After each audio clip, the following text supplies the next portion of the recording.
오늘 봉독한 이사야 5장 1절로 7절까지의 말씀을 가지고 하나님의 기대에란 제목으로 하나님의 말씀을 선포합니다. 한번 따라서 합시다. 하나님의 기대에. 어제 축구 결승전을 보시냐고 아마 늦게 잠을 청하셨을 것 같습니다. 오늘 제19회 아시안게임 항저우 대회가 오늘 마치게 되지요. 많은 선수들이 4년 동안 땀을 흘리고 애를 쓰고 수고했는데 코로나로 인해서 1년 연기된 5년 만에 열리는 아시안 게임이었습니다. 우리는 우리 대표 선수들이 이길 때마다 환호를 질렀고 그리고 안타깝게 지는 모습을 보면서 애처로했었던 것을 보게 됩니다. 선수들은 땀을 흘리고 그 결과를 얻기 위해 경기에 임합니다. 그리고 최선을 다하지요. 그리고 그 최선의 결과로 메달을 획득하게 됩니다. 우리의 인생도 마찬가지입니다. 우리의 인생도 농사를 짓는 것처럼 열매 맺기 위해 살아가고 또 아시안 게임에 임하는 선수들처럼 승리를 위해서 살아갑니다. 농사를 짓는 사람들은 추수할 때 알곡을 곡간에 쌓아둘 때만큼 큰 기쁨이 어디 있겠습니까? 너무나도 기뻐서 우리나라는 옛날부터 농악으로 온 마을 사람들이 그 기쁨을 함께 나누기도 했지요. 그러나 농사를 지을 때 꼭 큰 풍년만 오는 것은 아닙니다. 때로는 큰 병충해나 태풍의 피해로 인해서 생각하고 기대한 것만큼의 결과를 맺지 못할 때도 있습니다. 운동선수들이 승리를 위해서 땀 흘리고 애쓰지만 반드시 승리하는 경우만 있는 것은 결코 아니지요. 그럼에도 불구하고 농사를 짓던 경기에 임하든 또 우리의 인생을 삶을 살든 우리는 열매 맺는 삶을 열매 맺는 인생을 살아갈 수밖에 없다는 것입니다. 특별히 우리 믿음의 사람 그리스도인들에게는 영적 열매를 맺는 것이 매우 중요함을 우리는 잘 알고 있습니다. 여러분은 지금 어떠한 영적 열매를 맺기 위해 살아가고 있습니까? 그리고 우리는 얼마나 많은 영적인 열매를 맺으며 살아가고 있습니까? 오늘 본문의 말씀은 포도원 노래라고 하는 이사야의 노래 이야기입니다. 오늘 본문의 말씀에 하나님께서는 포도원에서 많은 결과를 얻기를, 많은 열매를 맺기를 원하셨습니다. 그러나 그 기대에 어긋난 그 기대대로 결과는 낳지 못하게 되었지요. 우리는 오늘 본문을 통해서 우리의 인생의 열매에 맺는 삶을 돌아보면서 우리는 과연 포도나무처럼 얼마나 열매를 맺고 살아가고 있는가 하는 거지요. 우리가 어제 아시안게임 축구 결승전을 본 것은 여러분들이 우승할 가능성이 높다라고 생각했기 때문에 보았을 것입니다. 여러분, 아시안게임 종목 가운데 카바디라고 하는 종목이 있습니다. 이름도 생소한 종목인데 미스코리아 출신이고 그리고 특전사 여군 출신이었던 사람이 그 대회에 국가대표로 참가한다라고 하는 것이 이슈가 되었습니다. 물론 TV로 중계되지 않은 비인기 종목이었습니다. 그 결과가 어떻게 됐는지 우리는 아무도 알지 못합니다. 결국 전패로 예선에서 탈락하고 말았습니다. 그래도 그 경기에 매료된 사람들은 나름대로 1승을 하겠다라고 하는 기대를 가지고 갔을 것입니다. 우리가 야구도 어제 우승을 했지요. 그런데 라오스라고 하는 나라는 이번 경기에서 단 1승을 했는데 우승을 한 것처럼 뛰쳐나와 기뻐하고 감독을 행가래쳤다고 합니다. 그들의 기대는 4강에 드는 것도 메달을 따는 것도 아니었습니다. 단지 1승이 기대였습니다. 아마도 우리의 기대는 다를 것입니다. 당연히 축구나 야구처럼 인기가 많은 종목들 그리고 아시아권에서 실력이 뛰어난 종목들은 우승을 할 거라는 기대를 가지고 있습니다. 우승을 못하면 우리는 너무나도 큰 실망을 하고 그 선수들에게 비난을 퍼붓게 되지요. 그래서 기대가 높으면 높을수록 그 기대를 충족하지 못할 때마다 비난은 더 크게 쏟아지게 됩니다. 하나님은 그리스도인들에게 하나님의 놀라운 기대를 갖고 계시다는 사실을 우리는 분명히 알아야 합니다. 오늘 본문 말씀에도 하나님은 포도원을 만드시고 그 포도나무에 대한 기대를 가지고 계시죠. 하나님이 어떤 기대를 가지고 계신지 5절 이하에 말씀되어 있어요. 1절 이하의 말씀입니다. 내가 사랑하는 자의 포도원을 노래한다. 그 포도원을 위해서 어떻게 하십니까? 1절 말씀에 보면 기름진 산을 선택하십니다. 그리고 2절 말씀에 보면 땅을 파고 돌을 제합니다. 그리고 그 상품의 포도나무를 심습니다. 그뿐만이 아니지요. 망대를 세워놓고 술틀을 파서 놓고 그리고 그곳에서 많은 최상품의 포도가 열리기를 기대하고 계십니다. 그 포도나무는 누구입니까? 7절 말씀에 보면 포도원은 이스라엘 족속이요 그 기뻐하는 나무는 유다 사람이라고 성경은 말씀하고 있습니다. 바로 하나님의 백성이 포도원이고 유다 족속이 포도나무인 것을 말씀하고 있습니다. 하나님은 하나님의 백성에게 거룩한 기대를 갖고 계십니다. 이스라엘 백성들을 하나님은 애굽에서 종되었던 이스라엘 백성들을 구원하셨습니다. 왜 구원하셨습니까? 그들이 특별히 강하기 때문이 아니었습니다. 그들에게 특별한 뭔가가 있기 때문이 아니었습니다. 하나님이 이스라엘 백성을 구원하신 것은 하나님이 이스라엘 백성을 선택하셨고 아브라함을 통해서 주신 약속을 이루시기 위해서였습니다. 일방적인 하나님의 은혜로 이스라엘 백성들은 종되었던 상황에서 구원받게 되었습니다. 그리고 그들은 하나님이 약속하신 젖과 꿀이 흐르는 가나안 땅으로 들어가게 되지요. 그러나 그곳에서의 삶은 하나님이 원하시는 삶을 살지 못하고 있습니다. 결국 가나안 원주민을 몰아내고 그곳에서 하나님의 백성으로 마치 최상품의 포도나무로 최고의 열매를 맺기를 바라셨던 하나님의 기대대로 살아가지 못하게 되고 있다는 것입니다. 하나님은 이스라엘이라는 포도나무를 가나안에 심으시고 좋은 열매 맺기를 기대하셨습니다. 1년이 지나고 2년이 지나고 10년이 지나고 20년이 지나도 그들은 그 아름다운 열매를 맺기보다는 하나님을 원망하며 우상을 섬기며 살아가는 삶을 살아가고 있습니다. 우리 그리스도인들도 마찬가지입니다. 우리가 구원받은 것은 우리가 특별하기 때문이 아닙니다. 전적인 하나님의 은혜인 줄로 믿습니다.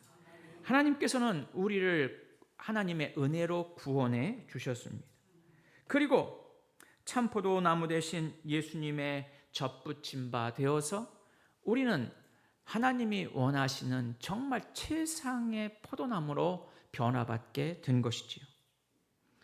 하나님은 우리 믿음의 사람들을 저와 여러분을 보살펴 주시고 때로는 신앙적으로 훈련시켜 주시고 그리고 잔가지를 잘라 주시고 그리고 좋은 열매를 맺을 수 있는 아름다운 여건으로 우리를 보호하시고 인도해 주십니다. 우리는 교회 공동체라고 하는 우리 송탄 중북교회라고 하는 좋은 울타리를 지닌 자로서의 삶을 살게 되었습니다. 그런데 우리는 과연 최고의 포도 열매를 맺으며 살아가고 있습니까? 오늘 본문 이스라엘 백성들은 좋은 최상의 포도나무를 심었음에도 불구하고 2절 하반절 말씀에 보면 들포도를 맺었다고 말씀하고 있지요. 하나님의 기대와는 전혀 다른 결과를 맺게 되었다라고 하는 사실입니다. 우리가 아시안게임에 나간 선수들이 우승하기를 기대했는데 예선 탈락했다면 우리는 얼마나 실망이 클까요? 하나님도 아마 큰 실망을 가지실 수밖에 없었을 것입니다. 하나님은 극상의 포도나무를 심어주셨습니다. 최고 상품의 포도나무를 심어주셔서 그래서 그곳에서 좋은 포도가 열리기를 원하셨습니다. 그런데 2절 하반절과 그리고 3절에 있는 말씀처럼 포도를 맺게 되었다라고 하는 것입니다. 들포도는 무엇입니까? 아주 시고 떫은 포도입니다. 우리가 먹을 수 없을 만큼의 아주 좋지 못한 상품을 이야기하는 것이 들포도이지요.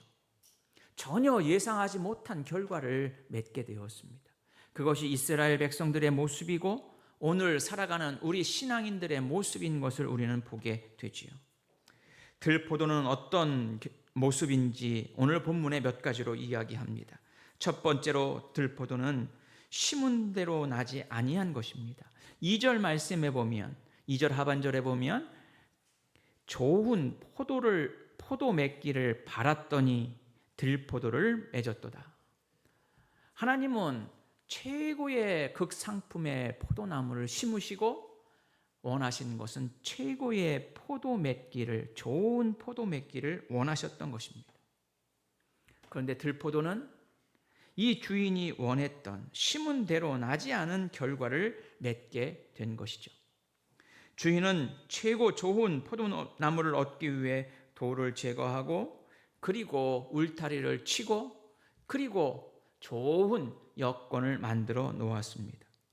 그럼에도 불구하고 결국 이스라엘 백성들은 들포도를 맺은 심은 대로 거두지 못하는 결과를 가져오게 된 것이죠. 그뿐만이 아닙니다. 이 들포도는 4절 말씀에 보면 내가 내 포도원을 위하여 행한 것 외에 무엇을 더할 것이 있으랴. 좋은 포도 맺기를 기다렸거늘 들포도를 맺음은 어찌 됨이냐, 이렇게 말씀하고 있지요. 주인은 좋은 포도 맺기를 기대하고 있습니다. 그러나 들포도는 주인의 기대에 어긋난, 주인에게 실망을 안겨주는 결과를 가져오게 된 것입니다. 하나님의 기대에 어긋나는 결과를 맺은 것이 바로 들포도입니다. 결국 이 들포도는 어떻게 됩니까? 5절과 6절 말씀에 보면 이 포도원 주인은 이렇게 이야기합니다.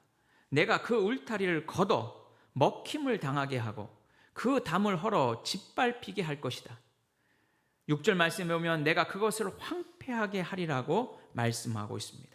다시는 걸음을 주지도 않고 북을 도지도 않고 찔레와 가시가 날 것을 돌보지도 않을 것을 말씀하고 있지요. 결국 들포도는 주인으로부터 버림받는 결과를 가져오게 됨을 성경은 말씀해 주시고 있습니다. 우리가 잘 알고 있는 요한복음 15장 포도나무 가지 비유의 말씀을 우리는 잘 알고 있지요. 농부는 하나님이시고 포도나무는 예수님이시고 우리는 가지라고 하십니다. 15장 2절 말씀에 보면 내게 붙어 있어 열매를 맺지 아니한 가지는 아버지께서 그것을 제하여 버리실 것이라고 말씀하고 있습니다. 바로 가지를 맺지 못하는, 열매를 맺지 못하는 가지는 결국은 버림받을 수밖에 없는 존재인 것을 말씀하고 있지요. 하나님이 원하시는 극상품의 포도나무를 심었음에도 불구하고 결국 그 포도원에서는 들포도가 맺게 되었습니다. 하나님은 오늘 우리에게 최고의 포도 열매를 맺기를 원하시고 계신데 우리는 과연 어떤 열매를 맺고 있는가요? 심은 대로 거두지 못하는, 그리고 주인의 기대에 어긋나는, 그리고 주인으로부터 버림받게 되는 들포도를 맺고 있다면 우리는 정말 부끄러운 모습으로 하나님 앞에 설 수밖에 없는 존재입니다. 하나님은 극상품을 원하셨습니다. 하나님이 원하셨던 극상품은 무엇입니까? 7절 하반절에 말씀하고 있습니다.